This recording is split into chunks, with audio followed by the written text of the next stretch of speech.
Hello, everyone, and welcome to the Prose podcast, your go-to source for the art, the craft, and the business of publishing.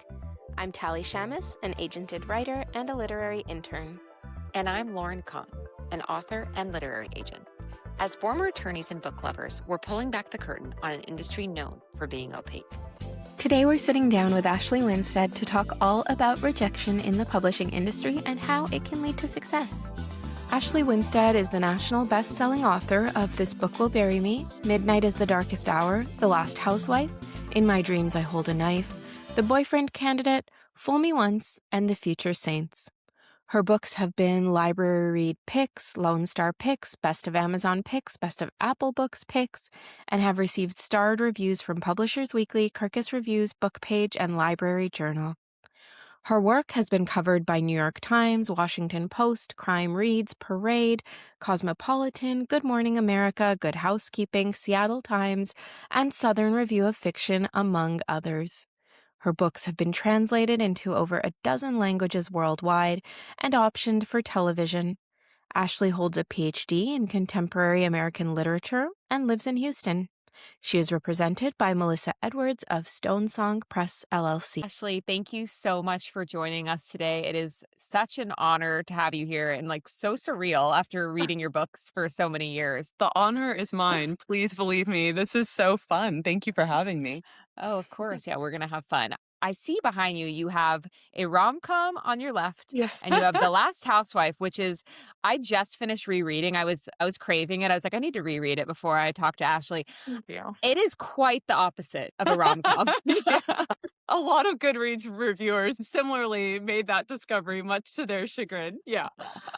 So I would love to talk about that. You are a Yeah. multi-genre author. You just published Future Saints, which is also a new genre. And so I would just love to dig into that and hear about those different processes and why you do that and just how you keep your brand aligned. Just tell us about it. Yeah, no, thank you for that question. I love that. And I know you're both publishing professionals, so we can get into the kind of tried and true wisdom that has existed, um, which has always said that, especially when you're a new author, which despite the number of books that I've put out, I'm still like a new author. I've been around since 2021. So that is now 5 years, which feels crazy. But anyway, we're still building this plane. Um, the wisdom is, you pick a lane and you stick to it. And that is what helps readers understand your voice, your brand, what they can expect when they pick up one of your books. And that didn't work for me. I am a really voracious reader. And I am someone who has ideas that span every single genre. So if I fingers crossed, I will add more genres to my list as time goes on. And I had this conversation. So how it actually happened that I found myself. I like to joke that I have stumbled into every genre that I have published in. And that is really true because I started writing fantasy, YA fantasy, back in the before years, if you can remember, back to 2018, 2019. That's when I started writing again in earnest, with the idea of maybe getting published if I was so lucky one day. And I wrote a YA fantasy. That's what I was reading. I had come out of a PhD program for 6 years where all the reading was very dense and very dry, academic reading. And the thing that lit my fire at that time was the opposite, YA fantasy, contemporary fantasy, just escapism. And so I was so immersed in that I started writing my own version of it, signed my agent, Melissa Edwards, with that YA fantasy. And then she, as agents do, she turned around and gave me an edit letter. And I had been through Pitch Wars, if you guys remember that from the before times.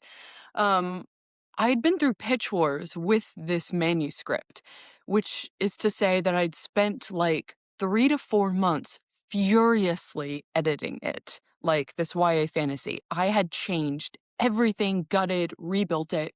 And when I got this edit letter suggesting that I was going to do this all over again, it's like my brain hit a wall. And I was like, I can't do it.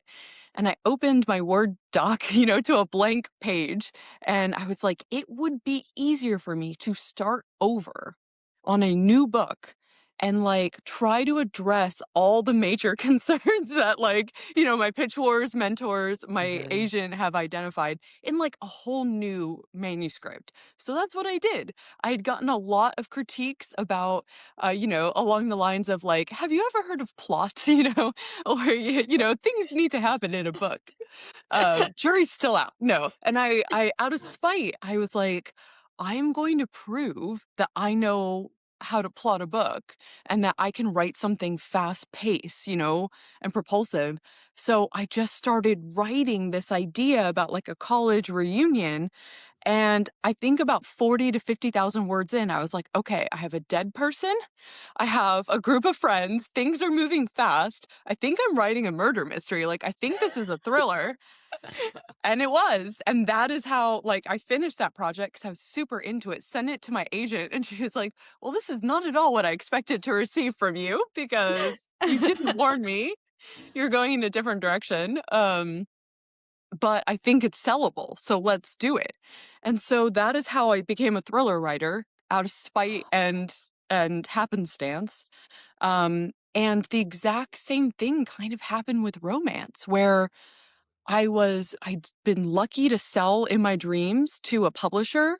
I was in that really awkward period where you're a debut and you're waiting for your book to come out. And frankly, you're like waiting for anything to happen. It's like that pre-pub period where Mhm. you have a lot of anxiety and I would not wish that on my worst enemy.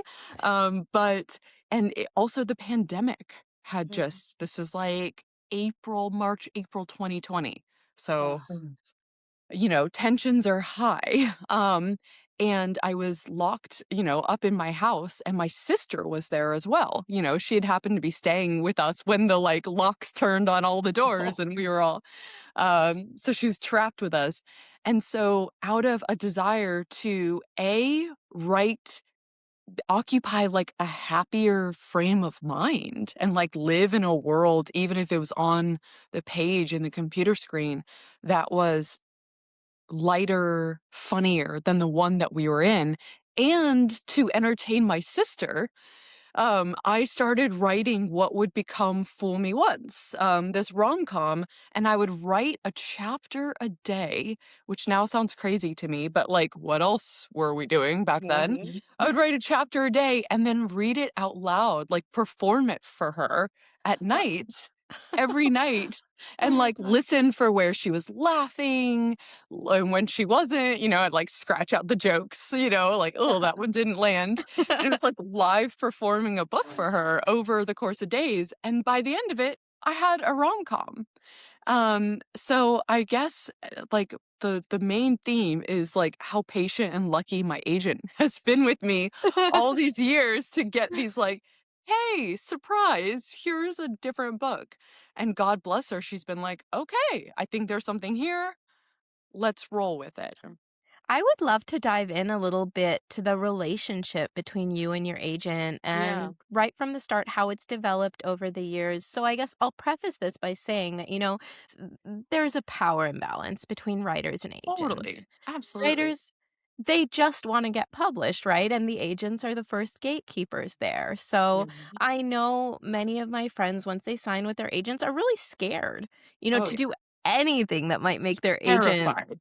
Right? So how Yes. did you get that confidence to just pursue what you thought was right for your career and clearly what was very right for your career? That is such a good question. And I too was absolutely terrified of my agent. Um, Both because of the power imbalance, and I'd come out of grad school where the power imbalance totally exists there too between Yeah. grad students and professors. Yeah. Your subject position in grad school is you are peon baby, lucky for any attention that Oh, anyone is yeah. going to pay you. And so it was like a very natural transition into being agented, because I was like, oh, I'm used to this. I am Tion. I am desperate for any like attention or help that this like savvy New York based, I'm here in Houston, this New York based literary agent is going to pay me. I think that maybe it was just naivete that like was my saving grace, because whenever I was interacting with my agent, I was, so cautious, so mannered, so everything that you are when you're, terrified that if you say the wrong thing, they'll be like, you know what? Actually, this is back Yeah. back to the slush pile with you. Um, but I think that just like in left to my own devices and not knowing what a sin it was actually to write across different genres at the time, my lack of knowledge is what really, I think, enabled me to like make all of these moves. And in retrospect, I'm like, oh, that was super risky of me.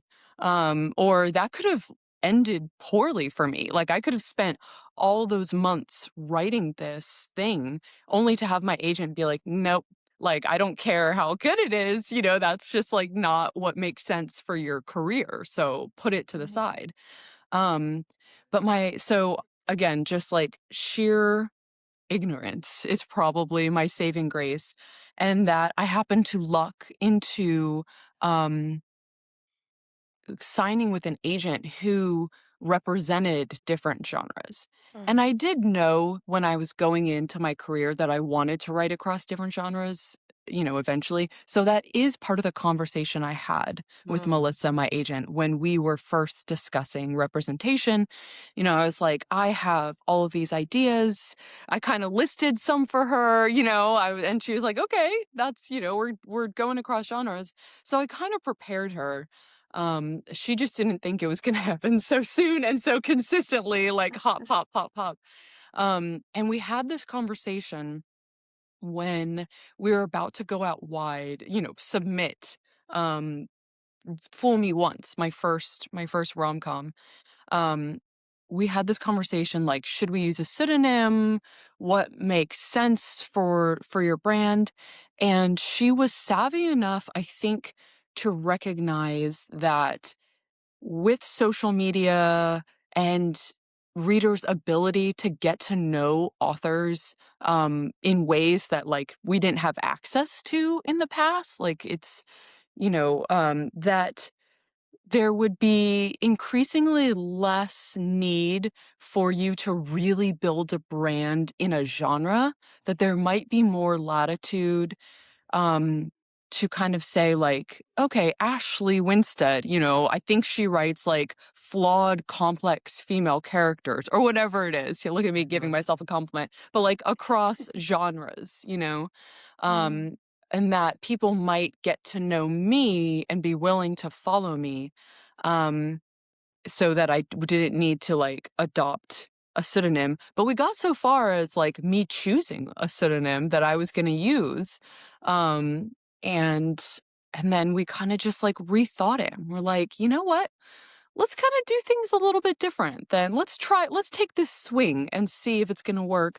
And we had this hypothesis that genre readers read as diversely as she and I both did as like Mhm. genre fanatics, and that if my thriller readers would probably also be my romance readers with Yeah. some, exceptions.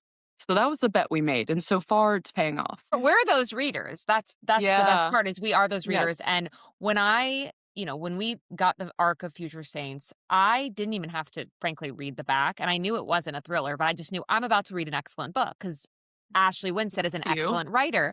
But Bless it's you. true. It's just when you recognize excellent writing and that can be cross genres. So Yep. you've now built, such a backlist that I just know when I pick up your book, it's going to be excellent writing. It doesn't matter the Thank genre. you. Of course, of course. I'm so fascinated by this. So to give you a background, I'm a Mhm. literary agent and Tolly's a literary intern and we're both authors. So we're on this journey, but I'm so curious about this YA fantasy. So when you Yeah. well, I just have to know when you had Yeah. this offer call with Melissa, was she, like, Yeah. raving about this book? It sounds like she had a pretty heavy edit letter, but was she like, "Oh, you're gonna be this, big YA fantasy author?" Like, I'm just so curious about that. No, Melissa, again, God bless her, has never raved about a thing in her life. Oh.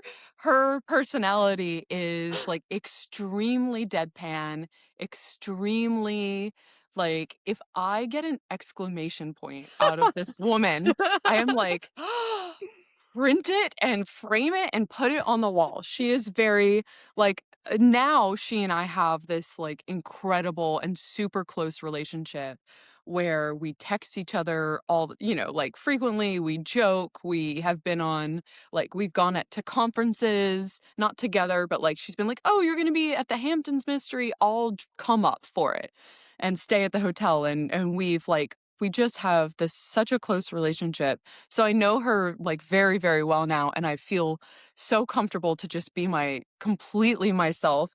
And I think, she has never not felt comfortable to be herself, but I know she's just this like incredibly dry mannered person where I now feel comfortable enough to be like, Melissa, I need gushing. Like, I need you to tell me that you like this at least once before you tell me all the things I need to fix. And then she'll be like, surprise, like, of course I like it, like, and I'm like, no, it's not assumed. As a writer, my ego is very Yeah. fragile. I'm like waiting for one crumb. So, I think there are as many different agents as there are humans under the sun. And I appreciate her very no nonsense, like, we're going to get this done. Every time I ask her, like, do you think that this could be the breakout book? Or like, all those like silly little questions us authors ask, she will legit be like, no, not this one. And like send me an email back and be like, your sales so far, no pre-orders aren't saying tracking that way. And I'm like, okay. For the next one, I guess. And then, it'll sit with me heavy for a while. And then later I'll be like, okay, that was much better that I didn't like hope and dream and then only to be crushed later. But yeah, so no, she's never raved about me, or my work. So I think it was always just like very, very pragmatic. Like, okay, you've got this YA fantasy. I liked it enough to stay on a treadmill for an extra 30 minutes to finish it. That was literally what she said to Oh me my in her email. god. And I was like, okay, I think that's a high compliment. Because I too hate exercise, so it would have to be very compelling for me to stay on a treadmill. And that was like, she's like, what else you got? So I think, there were no promises. And in fact, she has now said to me, um, sh- she was like, I am so glad that you're not a YA fantasy author. Yeah. Um, because you would just fit so much better Mhm. elsewhere. Um, but YA fantasy will never see the light of day. I know we have I would say a lot of our listeners are querying authors. So if you can Yeah. remember, do you remember what your querying process was like? Oh, the most brutal. Oh. Like truly the most brutal.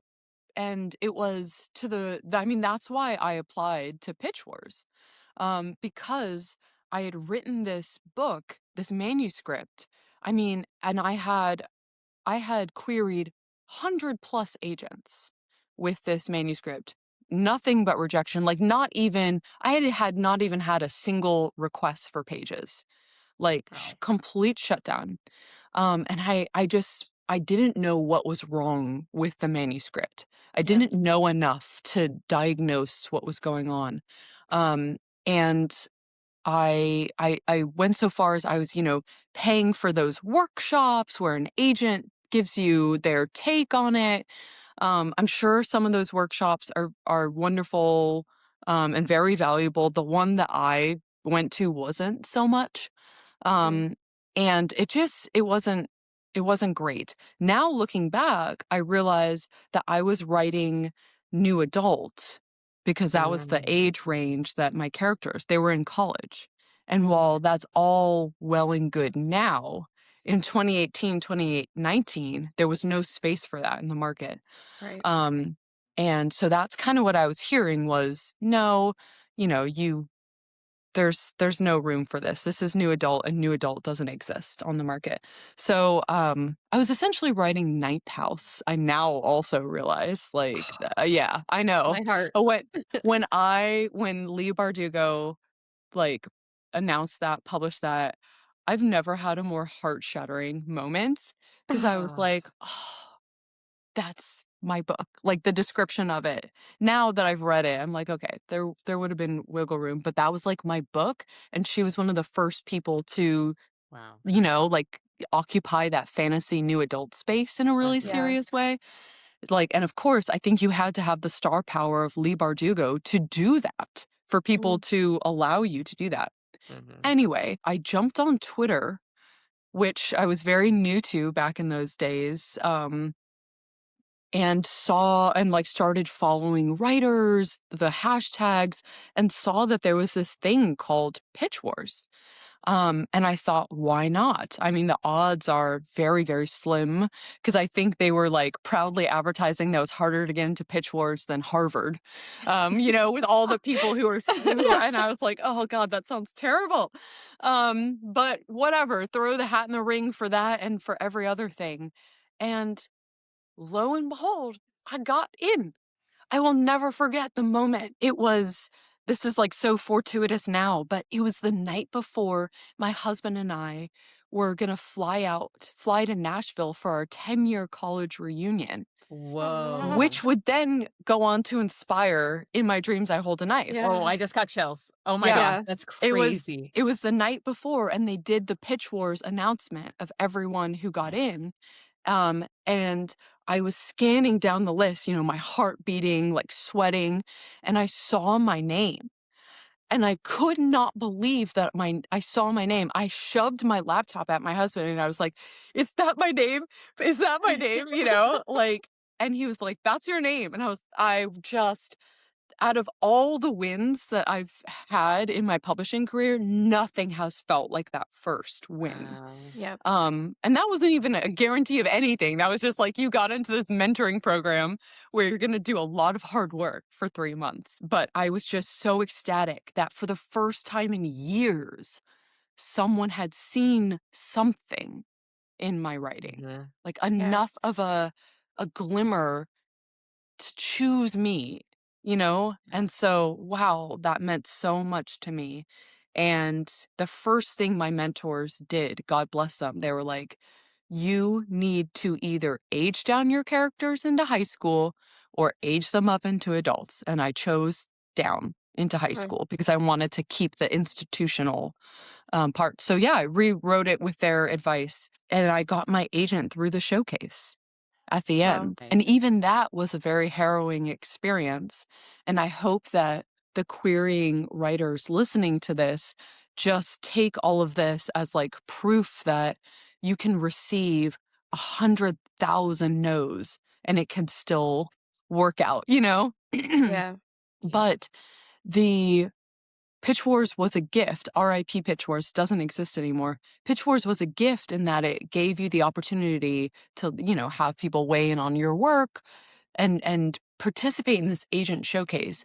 But it was also the most brutal entree into publishing possible because everyone in the publishing world, in the querying world, at least this is what it felt like back then, was watching and waiting for the agent showcase to go up, Mm. so they could like scour through all the pitches and the titles, see what was up, and then see what agents were requesting it. And Oh. so your rejections or how desired you were was public knowledge. It was all right there for people to consume in real time.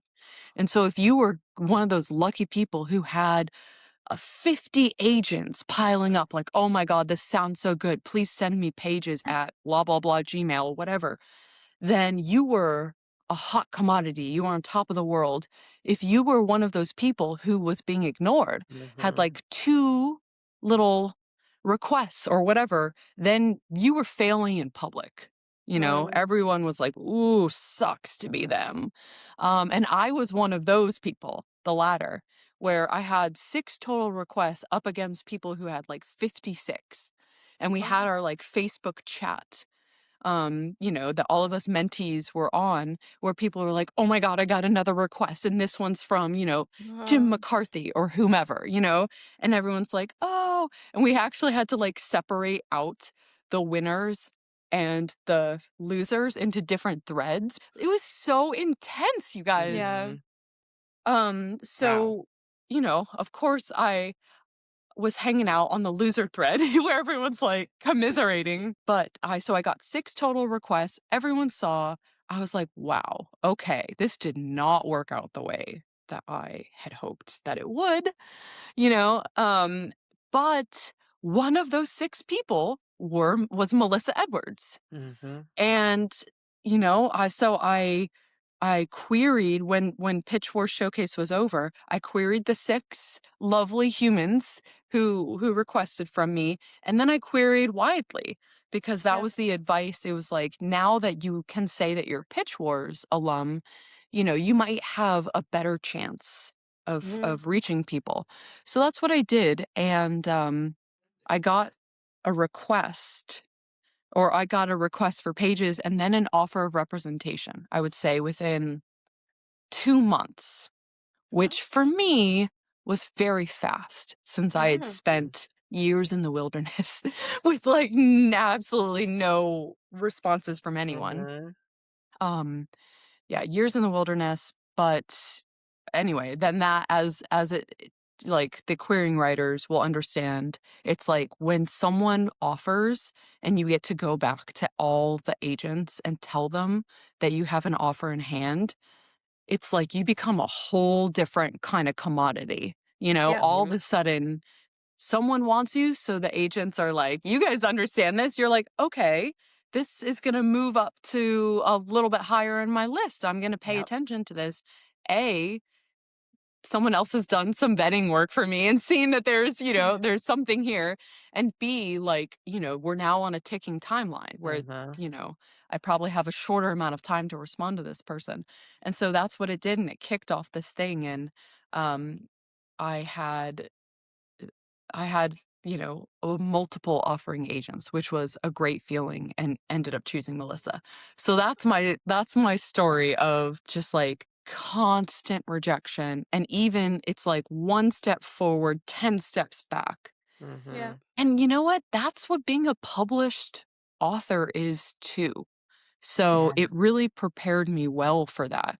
Like the week that the Future Saints came out, and I was like on my book tour, I was fielding terrible rejections like on my email, as I'm going off to go talk about, my book, and so it just never stops. So you just Wow. have to be willing to live in this world for the foreseeable future of like small tiny ego, constantly Mhm. battered and shattered. Oh yeah. And honestly, that's probably a lot healthier mentality than, the people who have really, really made it that never hear no anymore. I don't know. This is what I tell myself to like try to feel better about it. I'm like, no, this is better. Yeah. It is. I Yeah. agree. Keeps you more of a human. Exactly. I'd love to know how your journey has continued through, submitting your books and working with editors and Yeah. some of the highs and the lows, and also how you use your previous books, because I think that you are very good at this, like using dreams, for example, to promote The Last Housewife and Oh, then thank kind of like maintaining that momentum. you. So, how do you kind of go about that? Yeah. So I well, just segue that the rejection thing never stops, going on sub doesn't matter what kind of like sales track record you have. I mean, it does matter, obviously, but that is to say, like, if I had a surprise popular book with In My Dreams I Hold a Knife, that I got a $25,000 advance for that book, which is small compared to what a lot of other people get. I mean, I was Mhm. ecstatic at the time, without a sort of, barometer for comparison. But that book was not supposed to take off the way that it did. Mhm. That was a pure surprise to me, to my publisher, I want to say to my marketers and publicists, but I don't want to discredit the work that they did to make that happen. So Mhm. I will say that they put a ton of work into it. I know that they did, but they were still like very pleasantly surprised to see that work pay off. And I can remember the moment where I think we all collectively realized that people really liked that book and were passing it around social media, especially Instagram, Mhm. through word of mouth, because all of a sudden I started getting more emails from my PR and marketing team about more things that they were going to be doing for me. So it's like, it's that snowball Mhm. effect, and I actually say this is so nerdy to like quote myself, but like I say that in the Future Saints when I start talking about the Saints' like success, like success begets opportunity, and it's this snowball thing where the Yeah. people who need opportunity the most aren't the ones who are getting it. It's the ones who are, already like proven commodities who get all the things.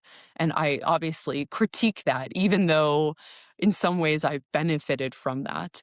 Um, Anyway, so yeah, it was, I will never forget going out on sub with In My Dreams I Hold a Knife. And I feel very comfortable telling this story now because I'm good friends with the author, who I'm gonna name check, and I love her and I love her book. But when we went out on sub with In My Dreams I Hold a Knife, this like 10-year reunion murder mystery, I think we went out maybe less than a week after Lori Elizabeth Flynn's All the Girls Are Also Nice Here, Mhm. her book had just gone to this huge auction.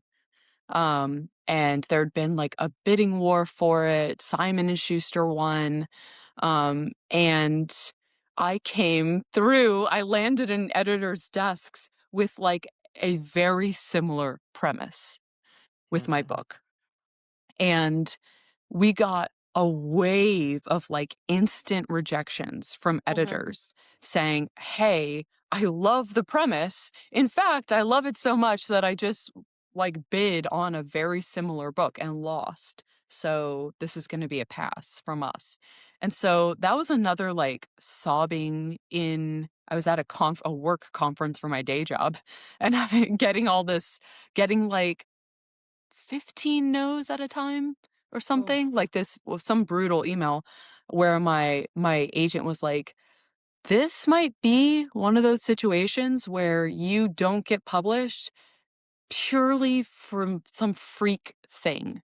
Like, not because you wrote a bad book, not because it's not commercial, but just because like something we could not predict is happening." And so I sobbed in my bed, like, oh God, here we are again. This never stops, this feeling. But lo and behold, someone took a chance on dreams. So it takes one yes, essentially. And I did go to like a little auction, but it was only with three people, and I landed with the biggest publisher out of all of them, which was still, an indie publisher. Um, Again, very, very grateful, and that ended up being my home for years, and I was so lucky that that ended up being my home. Couldn't see any of that then, though. At that point, I was just like, "Oof, this hurts." And, published the same year as this other book. And my agent, God bless her, as we've established, she's very dry and pragmatic.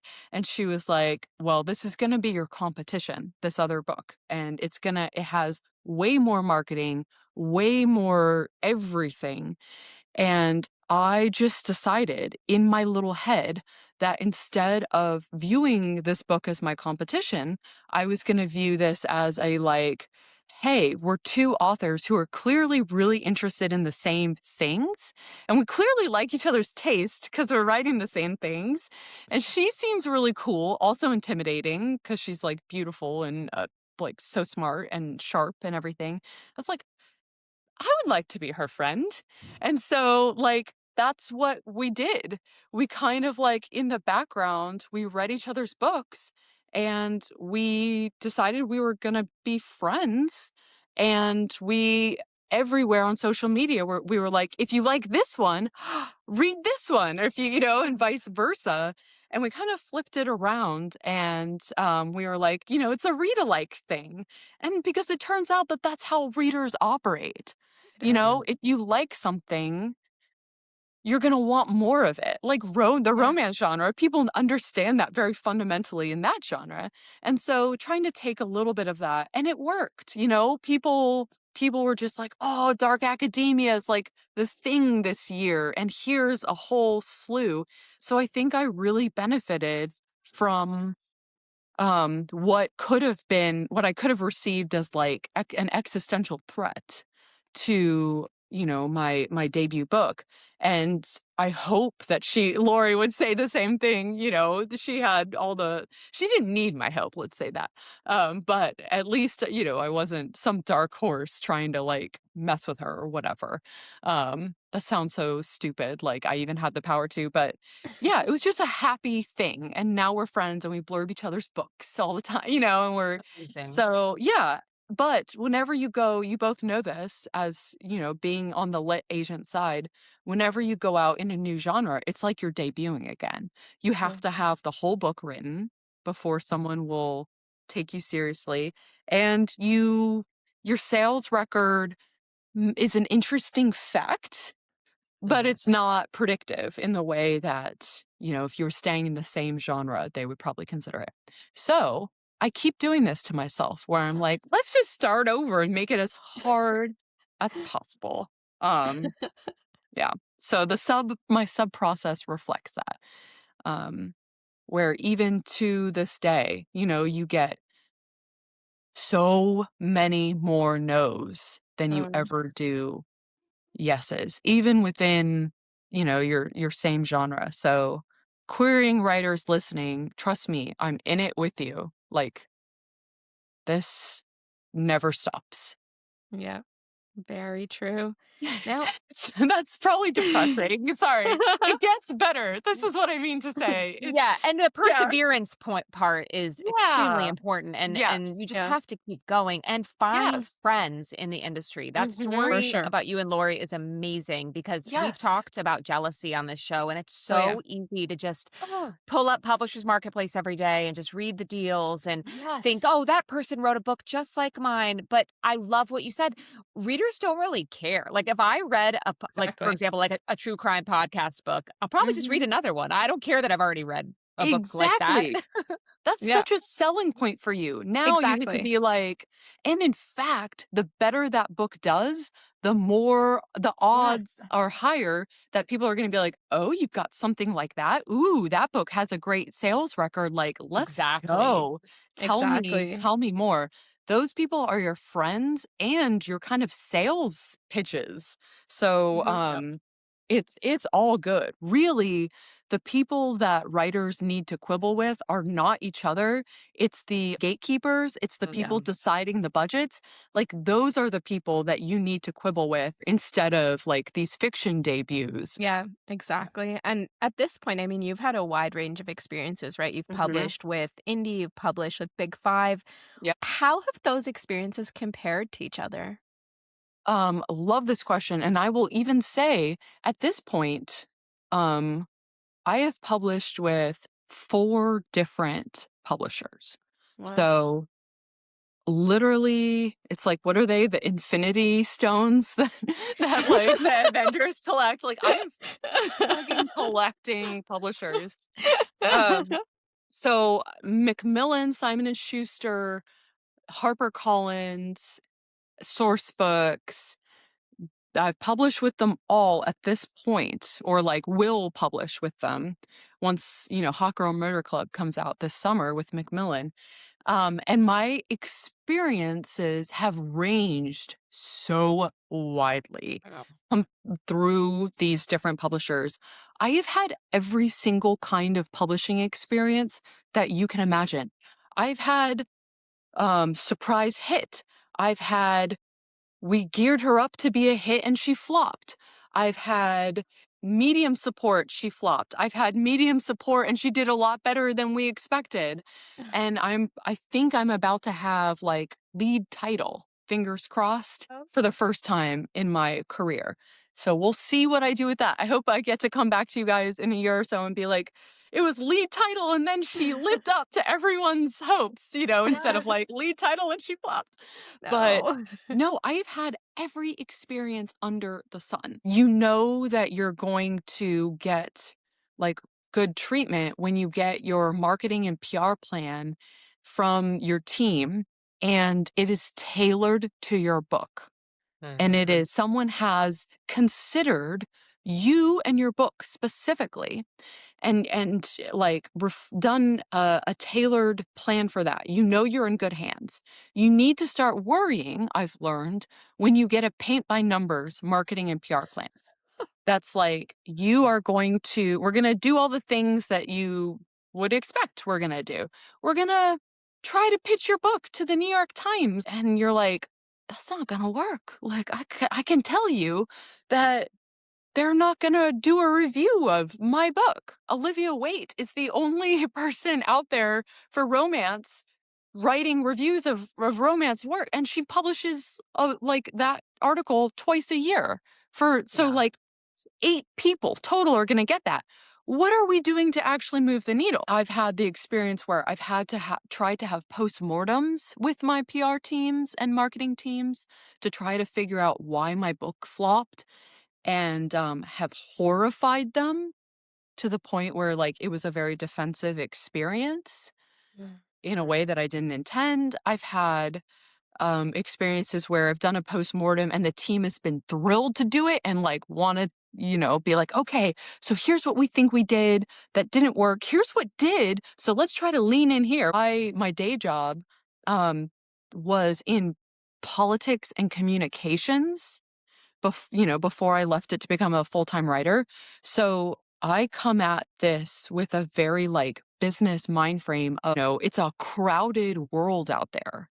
And the thing that us authors are battling is just the sheer noise that you have to kind of like crack through, like the Kool-Aid man, like busting through the Yeah. wall, being like, "Oh, pay attention to me," And so like I get it. Not everything's gonna work. Like I've been on the side of trying to get things through and pitching and all that stuff. Like I understand. So let's just like be business professionals and like figure Mhm. out what did and didn't work. Anyway, Right. I've had every sort of treatment under the sun. Which is why I do try as much as I can to mentor like querying writers or debut writers. I have what I think of, they'd probably be horrified to know I think of them this way, but my little flock of ducklings that I like am checking in with and like trying to advise and being like, learn from my mistakes. Don't do that. Or like, no, that's not weird. That's actually normal to not hear from them or whatever.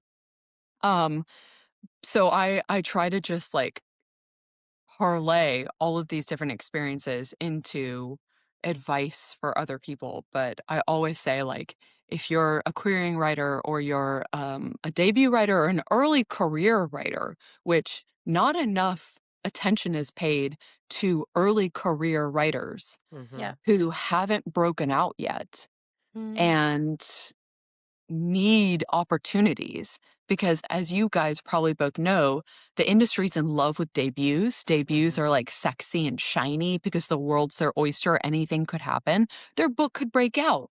But once you start accumulating a track record of sales and Yeah. they're not great, even if you have this like gorgeous book that people would love, the if it was put in front of them, your opportunities to get your book in front of people are slim.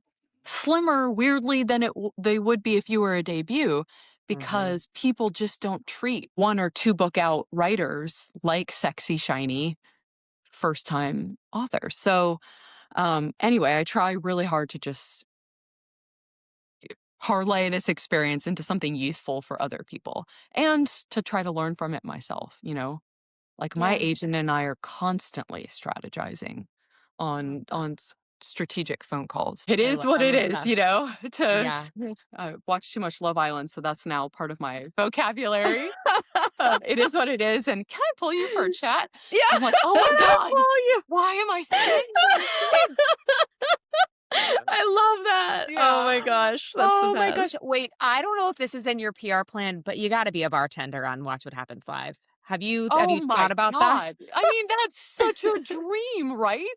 I didn't realize that was a thing for authors, and I saw Lisa Jewell did it, and I saw, the author of Best Offer Wins just did it, and I was Oh like, my "Whoa, whoa, god, she's whoa." a debut too. Good for Yes. her. I know, I Damn, was like girl, get it. right? I was like, "Oh, this is a goal I have to have now? Alright." Okay, no, this is beautiful because I just wrote out a question and want list for my PR and marketing team.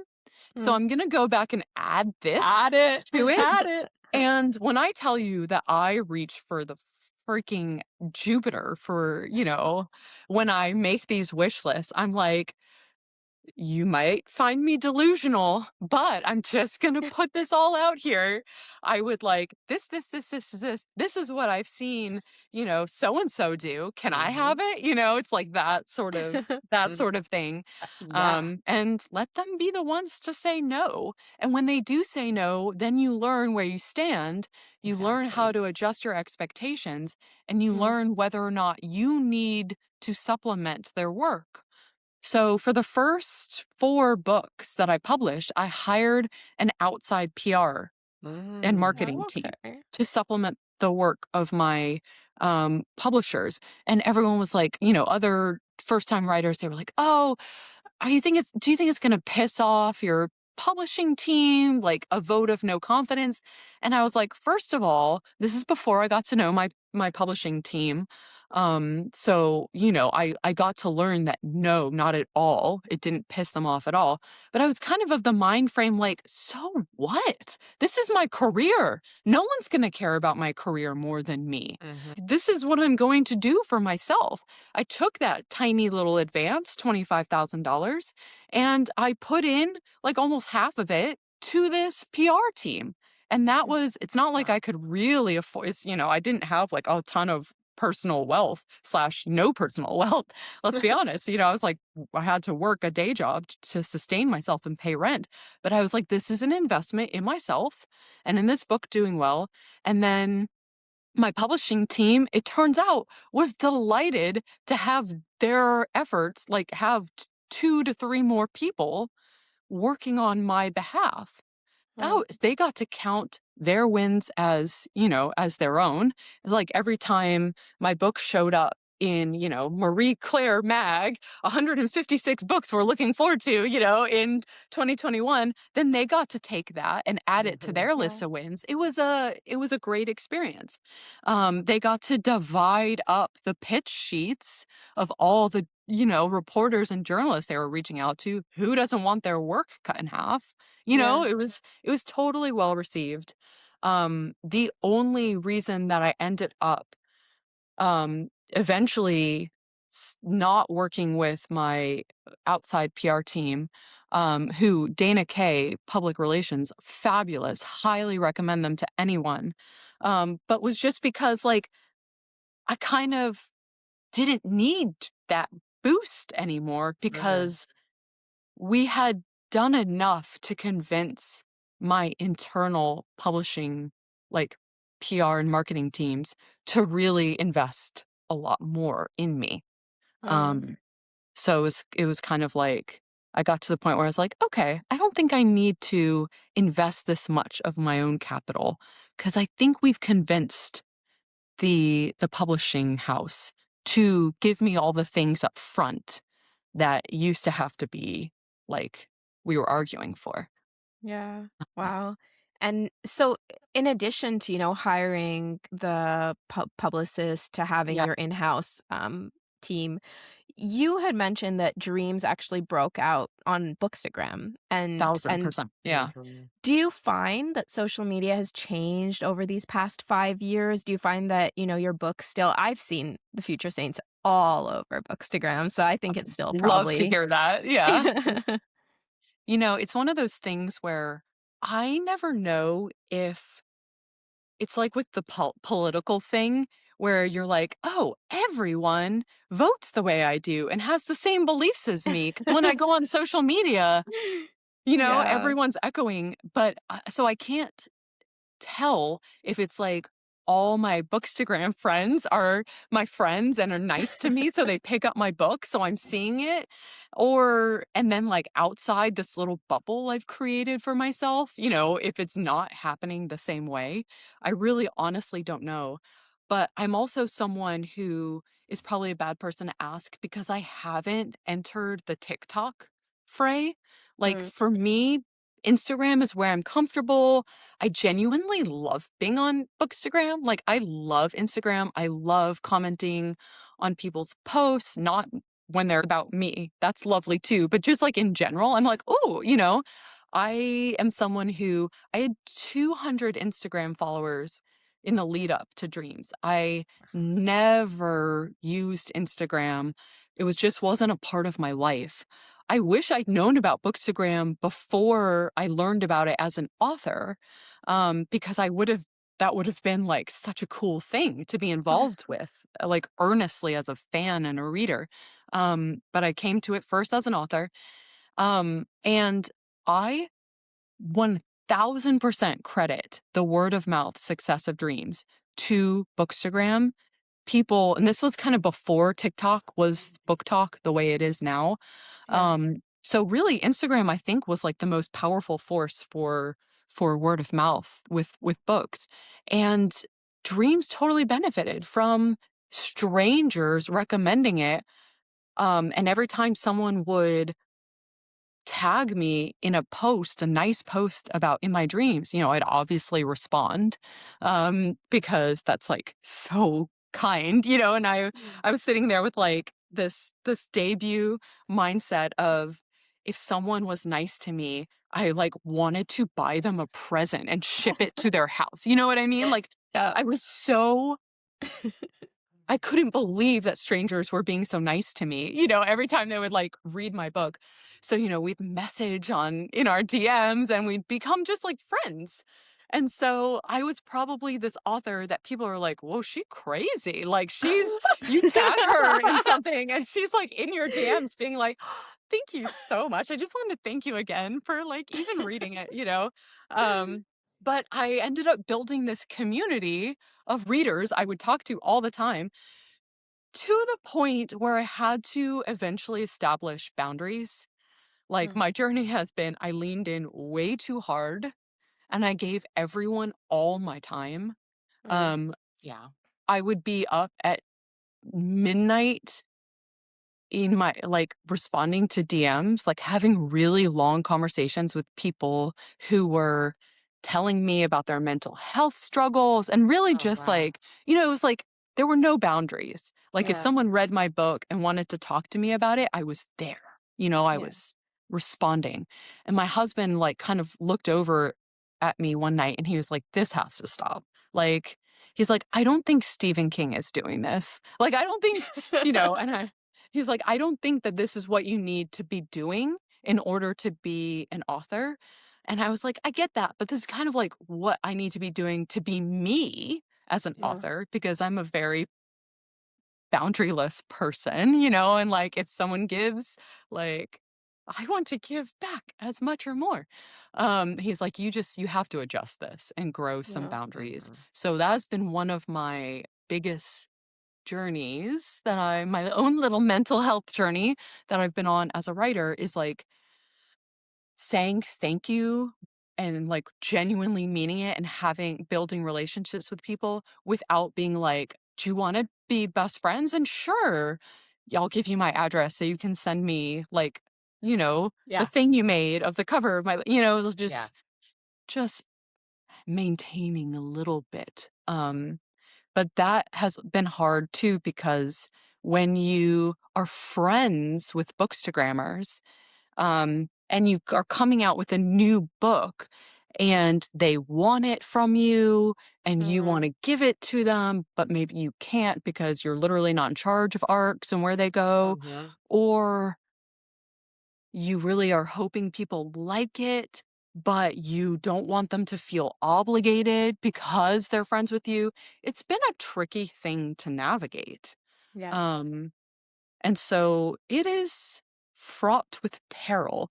So I think kind of stepping back and putting up more boundaries has been ethically important for me too, Yeah. because I never want anyone who I've been friendly with to feel like, oh, I have to say something nice about her work because I don't know, I worry about this a lot.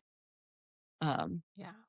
Yeah. so Well, every you time like a Bookstagram friend of mine is like, you know what? 3 stars. I'm like, "Oh, thank God." We have a genuine friendship, and they do not feel obligated to, like, be nice to me just Yeah. because we are, like, being girly girls, in the DMs. Yeah. Do you read your reviews? Well, the ones where they're not tagging me or anything because 'cause they're, like, good, normal humans, which is why I'm friends with them, but, like, I'm friends with them and follow them, so they're popping up in my feed. I'm like, "Oh, that's my book," and I'm like, "Oh, okay. We didn't like this one. That's okay. That's okay." So glad they did not feel it's the and if I'm not tagged in it, then I'll scroll past quickly, because I'm Mhm. like, "Okay, I wasn't meant for this, and Mhm. I wanna Yeah. honor that." Um but if I'm tagged in it and it's a nice review, for sure I read it and respond and, as much as I can. And it used to be that every single nice review I'd repost to my stories and tag people and thank them. I do not have the bandwidth anymore. Like, and I feel terrible because I think I've literally had readers and bookstagrammers kind of reach out to be like, we don't talk as much anymore, and I feel so bad. I'm like, "I'm so sorry. I'm on deadline. I have like Yeah. the work has grown since I was a debut with one book coming out and a day job from 9 to 8 to 9 to 6 that I was trying to like avoid so I could, I had more time. Of course. Um, but anyway, yes, I think that, nowadays book talk, TikTok is king. That's where books are being sold. I just don't have the interest in growing a platform there. I also know that there's not much I can do to move the needle. Because I think this is true of Bookstagram as well. Um, honestly, it's a freeing thought.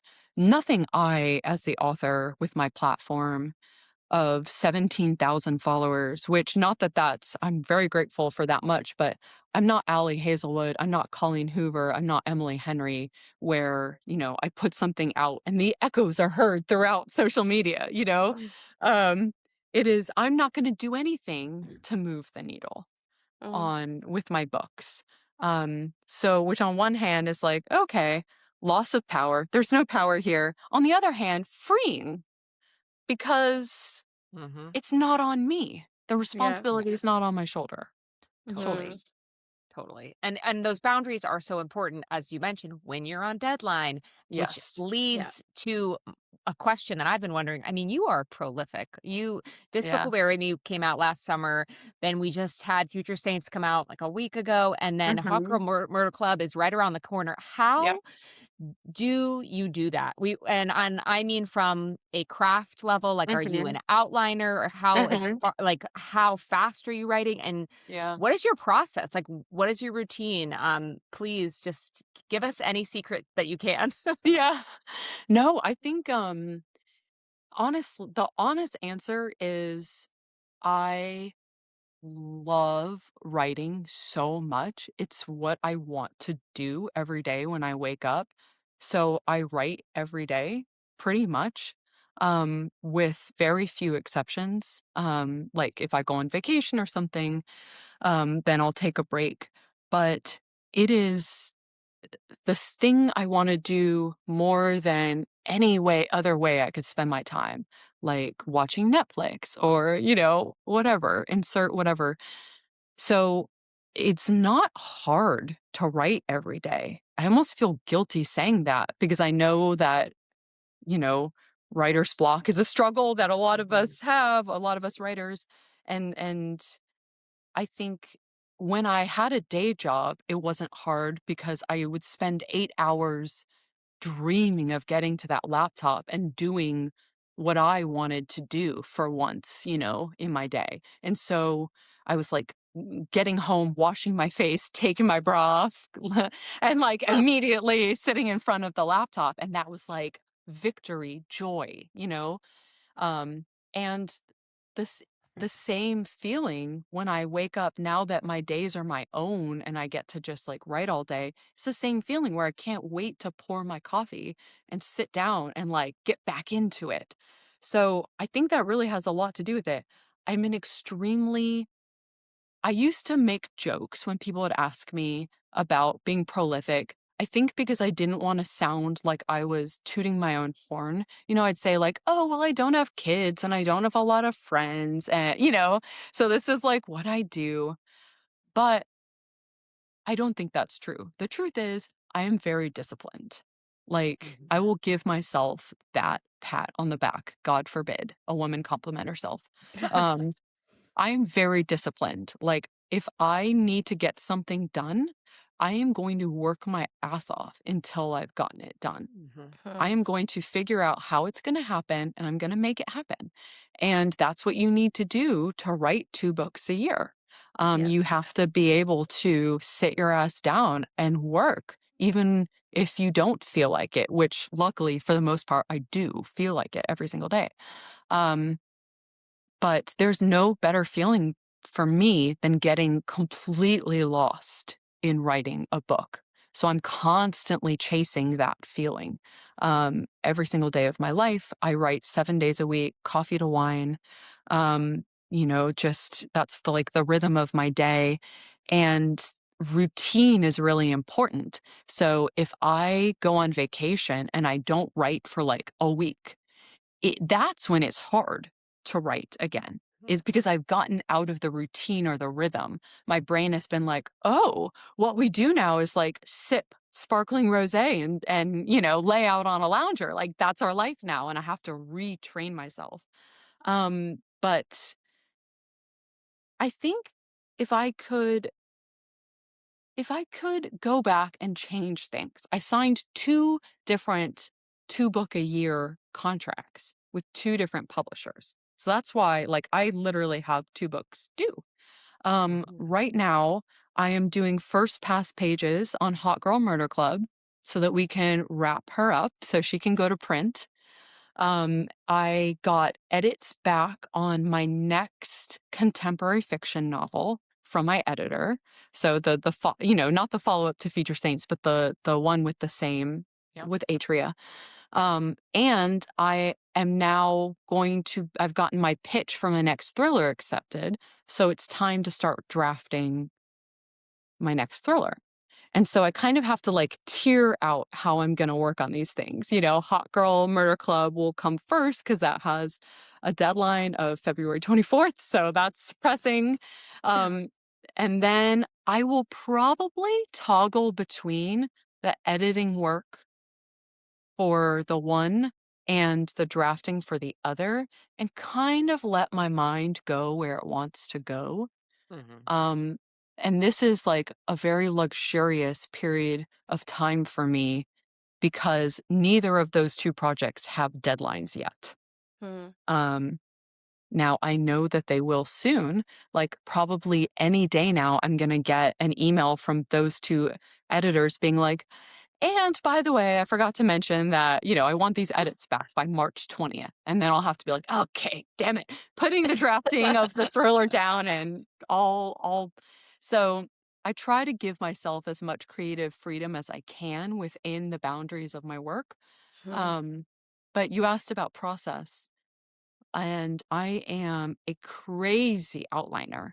So Mm. I essentially write my books in outline form, like 42-page outlines, as granular as I can possibly get. Um, and I spend a lot of time in the pre-drafting phase, like dreaming up scenes to the point where, I'm coming up with lines of dialogue and writing them down, because there's no better feeling when you're drafting for me than to be like, oh, I already know what this next chapter is going to look like, what this next scene is going to look like. I even know a line that I want to put somewhere. It like takes the nerves down. It takes Mhm. the difficulty of that blank page down a notch, because I'm like, I've been here before. And it feels easier to dream it up on the pre-drafting phase, because I'm like, oh, I'll figure out how to write this better. It's like I'm trying to give Mhm. myself like outs in Yeah. both stages. Because I think the thing I battle most is my own fear that I'm going to mess this up and Mm. not translate the version in my head to the page as well as I'm hoping that I will. I had the great pleasure of speaking to V.E. Schwab, the author, who is like Oh, an idol of Wow. mine Yeah. Mm. for her podcast.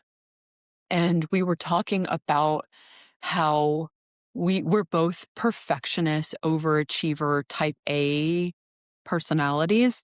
And so for us, this is our biggest fear, is like not performing up to expectations.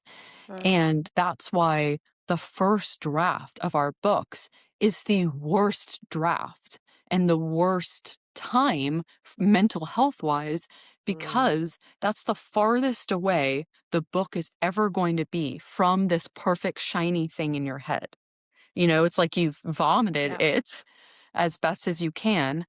And then you're going to, through all the edits, get it Mm. closer from that to that perfect platonic ideal that you're imagining.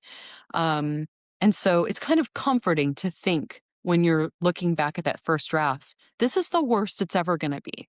This is the farthest it's ever going to be. It's like a comforting thing for the type A amongst us. But yeah, that's my process. Full of, again, fraught peril and anxiety. It's like the keywords, the watchwords for this career.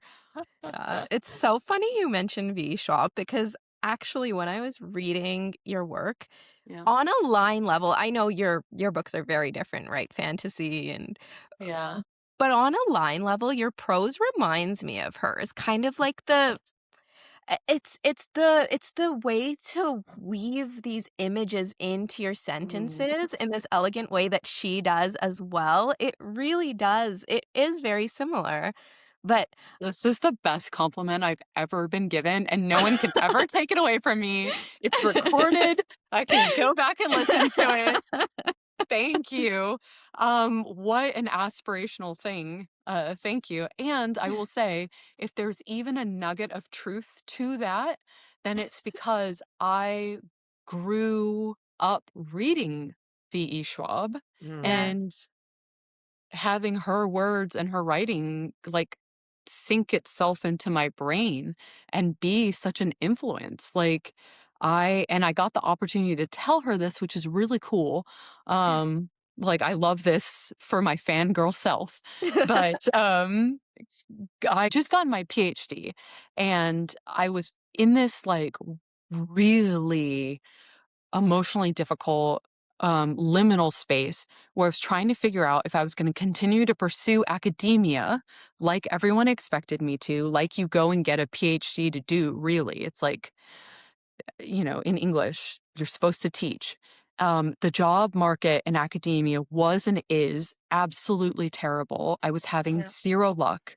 But I'd gotten this fellowship at Dartmouth, which was very cool. And it was this like fully funded week to workshop chapters of my dissertation into what could be like an academic publication that I could then, sorry, this is so boring to everyone. No, Oh my I gosh, it's promise not boring at all. we're no. through the academic part. But anyway, so I get to Dartmouth. It was during the summer. It's after I've defended my dissertation, so like that's great. but I'm trying to figure out what I'm gonna do next in my life. Like, where the hell do I go next? Um, and we had well, everyone who was attending this fellowship had to stay in the Dartmouth dorms, which is really funny. So I'm like in this twin bed, it's over the summer, so all the Yeah. Dartmouth students are gone. So I'm in like a freshman dorm building, um, and in this little cot, and I went to the first um day of the workshop with all these like prestigious, esteemed scholars and professors. And I went back that night, got my little dinner from wherever, some co op, and I had downloaded to my Kindle the my first V. Schwab book. And I think it was like This Vicious Duet or one of her early urban fantasy duologies. Yeah. Um, Yeah. and I had also downloaded the first book, Magic Bites, of the Kate Daniels urban fantasy series by Alana Andrews. And I sat down with my dinner and my Kindle, and I start reading these books, and I could not stop. And I did not make a conscious decision to do this. It was like some part of my brain and my heart was rebelling. I spent the rest of the week holed up in that Dartmouth dorm room, emerging only to get more food.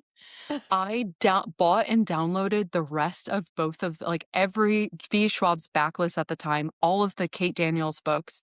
I didn't attend a single other day of this very fancy Dartmouth like Wow. fellowship that people had paid for me to go to. Um, and I think some part of me decided Mhm. subconsciously that I wasn't going to continue to like break my heart pursuing academia and Yeah. that there was something else for me. Yeah. So I got to tell her to her, Wow. face on the screen that she was like part of me waking up out That's of amazing. something I wasn't meant to do and like finding the courage again to Yeah. try to be a writer. Yeah. Um, Oh my I God, I'm gonna could cry. not. That's I know. amazing. I could not relate harder to that story. So Lauren and Both I of are us. actually both lawyers, but ah, when I was practicing law, I was thinking this is just not for me. This is not making me happy. What can I possibly do that would? And I thought, you know what? I love academia. I love writing. Let me go get my PhD in law. And yes. so I'm currently actually still in the program, but that might leave sometime soon because I'm sitting there and I'm doing this Yeah. research. I'm in this PhD program and I'm like, the prestige, like other people would really love to be here, but Yeah. I like the writing, not the Yeah. law. So I think I'm in the Yes. wrong place. So Yes. it's so relatable. It truly is. But it's a gift to know. Mm, It really yeah. is. Like, Yeah. I think whether or not you end up finishing the PhD, even if you do or whatever, the fact that it like sharpened your understanding of what you care about and what you want to do, Yeah. that's a huge gift. Yeah. Um, That's very Yeah. true. Well, yeah. I will add, just going off of your V.E. Schwab story, that I have memories of sitting at my desk when I should have been doing legal work, Yeah. reading, binging Dreams and The Last Housewife, because Oh, I oh my was one of God. those. Yeah, no, it's true though. A few years ago, I was one of those word of mouth. I think The Last Housewife had just come out, and I was like, Yeah. "Wait, how have I not?" How have I not heard of these books? And so I read them back to back, and I definitely should have been doing legal work. Like I remember, like sitting in this chair, just being like, "I'm not billing. I just want to Yeah. read." I So, am so so honored to have distracted you from the work that you should have been yeah. doing. That is a very cool moment for me to hear that. Thank you. Oh, of Oh course. my Yeah. That's gosh. incredible. We're I all just like luring each other into the things that we're meant to exactly. be doing, right? Exactly. That's it. That's it. Exactly. Yeah, yeah. Well, you were talking a little bit about kind of your process of writing and how you come up with these bits of dialogue and these Yeah. sentences before you even have the entire thing. And there were little tidbits that were jumping out at me. Like, for example, in The Future Saints, it's just silly. I don't know why this even stood out to me. I think it's Theo who's on the phone, or someone picks up the phone and says, "Hey, Jude." I'm like, wait, is that an Easter egg? What is Yeah. going on here? Is this so was this just me making something, or do you plan out these little tidbits in your books that kind of allude to the themes? Yeah, no, totally. Like, I absolutely do. And in fact, I know this is gonna make me sound like um either a crazy person or like Taylor Swift level of like mastermind, which I promise I'm not. But I always kind of write little Easter eggs about my past and future projects in my books, like Wow. beyond just like all my favorite like cultural references, which I'm constantly doing and just hoping like someone's going to get it, on the other side that this can be a cool inside joke because I am writing all of my different books in such a kind of continuous flow with one Yeah. another and have them Mhm. in my head. Um, it's in my head, and so I really enjoy wink and nod Easter eggs about like where we've been, characters, places, things that have happened in the world. That's so Um, cool. so I absolutely am doing it. I am to the point of putting Easter eggs of like bookstagrammers who I'm friends with. I'll slide their names Wow. in. And so far I've like managed to keep it a surprise from them until Amazing. they're picking up the book and seeing their name. Like in Future Saints, I have a great friend named Gare Billings. Gare indeed reads, and he's just been one of those like OG supporters and friends of mine from the very beginning. Um, and he has had a crush on Jacob Elordi for a very long time. And we always joke about how much he loves Jacob Elordi and how, this is someone he would love to marry. And so in my first draft of the Future Saints, I had when they go to the late night show, Mm. the host, it was originally Stephen Colbert, but we had to change it to Jimmy Kimmel because Colbert films in New York. Anyway, these are the things that your copy editor Yeah. catches. And um, anyway, I had him be like, okay, and that's it with the Saints. Next up is Jacob Elordi and Gare Billings here to talk about, their honeymoon and their recent nuptials. And I just like thrown that in there and I was like, oh my God, Gare is going to be so excited when he sees this. And unfortunately, my copy editor was like, has Jacob Elordi come out? Like, is that? I don't think that's something that we can put in here. And I was like, Oh my god. damn it, Lisa. Okay, fine, Oh, fine. that's If so you won't let me cute. do this, then I'll just change it to like Jacob Elordi and Gare Billings up next, So he's still in it. They're just like Love. not getting married. In my heart, they're here to talk about their honeymoon.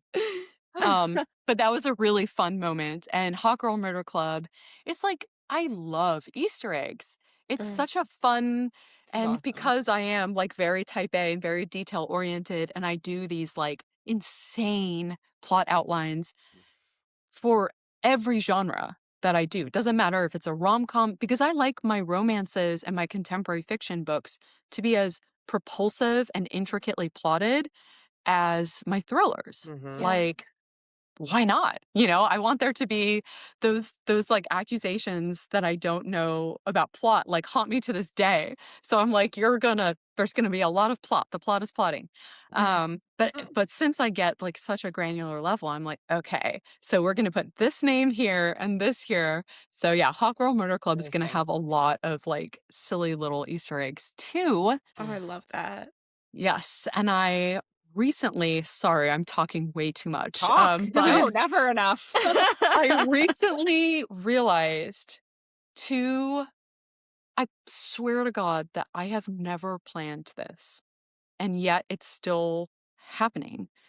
Because I write 2 books a year, in 2 different genres, there's just that you're in a certain headspace, and there are certain things, like books are little time capsules of who you were at the time, right? I know Yeah. you both as writers understand that. So you can like look back at your previous work and see almost even the like pattern of your interior monologue, like the way your brain worked, but certainly the things that you were interested in at the time and your Yeah. preoccupations. And Mhm. because of that, my two different books a year in the different genres share a lot of DNA in terms of like my preoccupations, things I was thinking about. Oh God. And so when I look back at The Boyfriend Candidate and Midnight is the Darkest Hour, which I wrote back to back, I'm like, wait a second, they're both about shy librarians in the South, like having to confront their worst fears, which are, public speaking and, and not being enough for someone in the romance, and like religious trauma and murder in the thriller. Then this year, Future Saints and Hawk Girl Murder Club are about two up and coming singers in Los Angeles who have lost their sister and are grappling with that. And this is a little bit of spoilers for my projects that are coming up. The way I work, the way I pitch things to my editors for new projects is, I will send like 3 to 4 different pitches, like 2-page pitches on ideas, and I'll let my editor choose. Because A, it takes kind of some responsibility off my shoulders, and I love that for where we're gonna go. And B, I really trust my, editors to understand what's more commercial, what they think is gonna be splashier. So I do that. And I got word back from my thriller editor. She chose one of my ideas, and I was like, oh great, can't wait to start writing that. And then I was like, wait a second, both of my 2027 books are going to be about writers going to summer weddings, like big huge weddings, Oh. confronting their past loves, but also one in a very like romantic drama contemporary fiction vein, and one in a murderous vein, but they're both summer wedding writer books. And I'm like, oh my God, how is this happening over and over and over again? It's This like is I'm writing amazing. the same plot in two different genres. And I swear to God, I'm not planning this. And other people, in fact, are like part of this decision making process, but it just keeps landing that way. Oh my And I God. guess it saves me like time in research, because I'm Yeah. like, okay, now I've learned everything about being a pop singer or Yeah. a librarian, or, a writer doesn't take too much work for me, but, Yeah. that sort of thing. Well, Wow. hearing both of those pitches, I mean, the genres could not be more different, but I'm like, I need both Yeah. of them. Like, Yeah. I Thank am you. so excited for both of those, and I need the romance, but I also need the murder. So I'm The Yeah, murder, happy. thank yeah. you. I really appreciate that. And yeah, the pitches will get shinier and better, of course, as they're worked on. That's the part of the process I'm least good at, is like Yeah. elevator pitches or pitching. Some Oof. people Yeah. have that skill, and I'm so envious. But it's hard when I your do books not. are Tough. complex. Like, I mean, like I just said, I just finished The Last Yeah. Housewife again, and I'm like, whoo, this is a beast. So, like, how do yeah, it's hard to fit that into a I paragraph. steal other people's pitches, like their descriptions of my book. Like I love that. Oh, Jordan the Moblo, best. love him. Mhm. And when he started saying that The Last Housewife is a psychosexual, like cult revenge thriller, I was like, Yes, oh, all right, there we go. This that's is what it. I'm saying to everyone. Because I was like, I'd be like, well, there's a woman, and she's sitting outside her pool, and she hears on a podcast. And it's like, no, Yeah. girl, you're just like, you're doing a Spark Notes, you're doing a like plot summary of the whole damn thing. I cannot, for the life of me, get the bird's eye view of my own work. No, it's hard. And what's funny is on that note, this morning I literally said to my husband, "I'm gonna make dinner tonight and I'm gonna wear a long dress and it's gonna have like buttons." And he's like, "What?" I'm like, sorry. Ashley Winstead on the brain. Yeah. I love that. Just casually flirting with some cultish tradwife vibes, just to spice things up. Exactly. Yeah, I love it. Amazing. That Well, is so thank you. funny. Truly, thank you for reading my books. That is endless. I'm endlessly grateful. Oh my gosh, of course. It's been so much fun talking to you. Like, I think this is going to be one of our It has. best episodes. This has been such a Oh, joy. You mentioned something about coming back. We would love that. I would love Please. that. It's so fun. First of all, you guys are amazing and Oh delightful. my God. Thank Thank you. you. And it's so fun. Like your questions are fabulous. It's so fun to talk about not just the craft, but like kind of behind the scenes of it and the Yeah. journey, like the whole Yeah. picture. Because something that I didn't ever think about when I was on the PhD side of English, thinking about all these books, I'd be like, oh, why did an author make these creative decisions and why this, why that? And be like, oh, because the zeitgeist was obsessed with blah, blah, blah. And now that I'm a published writer, I'm like, probably because their freaking editor said, or because X looked more commercial, or because of why, like all these sorts of it really is this bigger picture that's in a writer's head, Yeah. influencing the creative decisions that they are making. So I think, some of the answers to like, why did I make choices in like The Last Housewife or In My Dreams are about where I was at the time on the market or with an editor or like, the weird vibes I had from my agent, just like though that's like the real answer. So it's fun to Yeah. kind of like peel back the layers on that.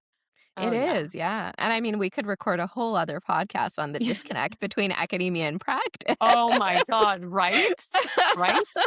So ridiculous. But thank you, Ashley. Thank you so You much both. for Thank you gifting so us your much. time Oh and my gosh, thank you so for letting me wonderful. go over and spend more than an hour. Anytime. And thank you all so much for tuning in. Remember to check back next Tuesday for a new episode of the Pros podcast.